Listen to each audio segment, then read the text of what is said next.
can see him, falling sideways, his leg about to scrape the concrete, his head about to hit the tree, his tricycle tipping onto two wheels, and his attention clamped into the road. His head kept turning as he fell, and when he hit the ground, he could only lie there, watching, like everyone else. He can barely have been 3 years old. I wanted to run to him and cover his eyes, but I couldn't move, so he kept on looking. A man who'd been washing his car lifted both his hands to the top of his head, squeezing them into fists. He was still holding a sponge, water crushing out of it and down his back, but he didn't move. Somebody said, "Oh shit, oh shit, oh shit."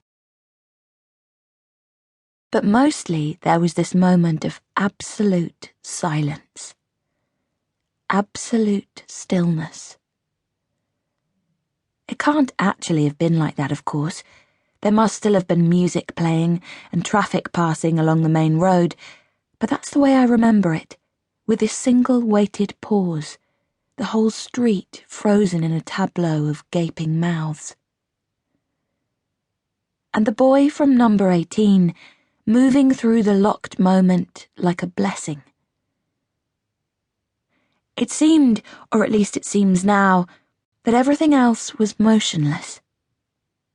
The beer can caught between the hand and the ground, the blanket not quite touching the wall, the boy with a tricycle a flinch away from the tree. A gasp in my throat, held back, like the air in the pinched neck of a balloon. And it all seemed wrong somehow, unreal, unconnected to the sort of day it had been. An uneventful day, slow and warm and quiet, people talking on their front steps, children playing, music, a barbecue.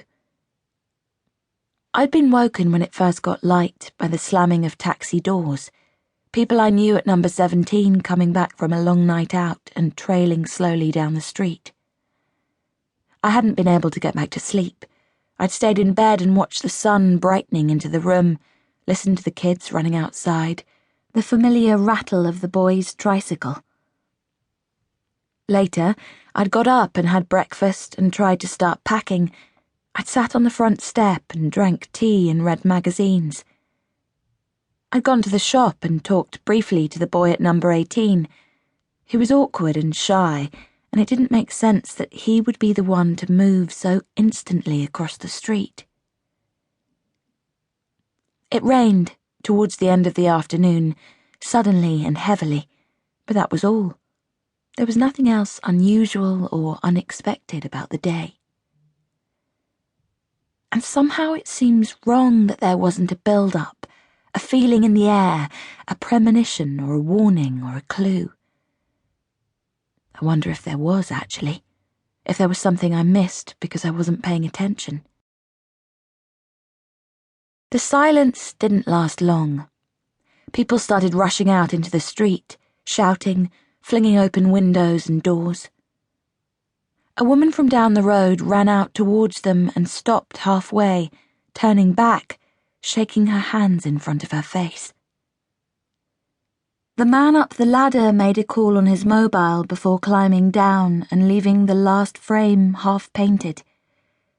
There were people I didn't even recognize coming out of their houses to join the others.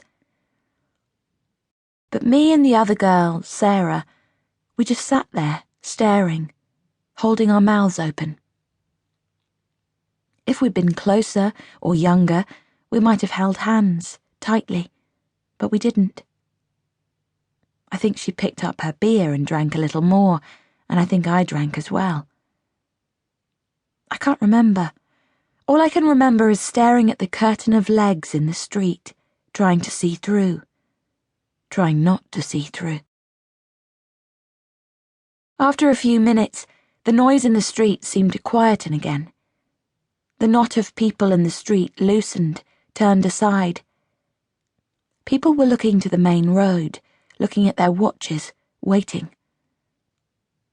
I remember noticing that there was still music coming out of half a dozen windows along the street, and then noticing that the songs were being silenced, one by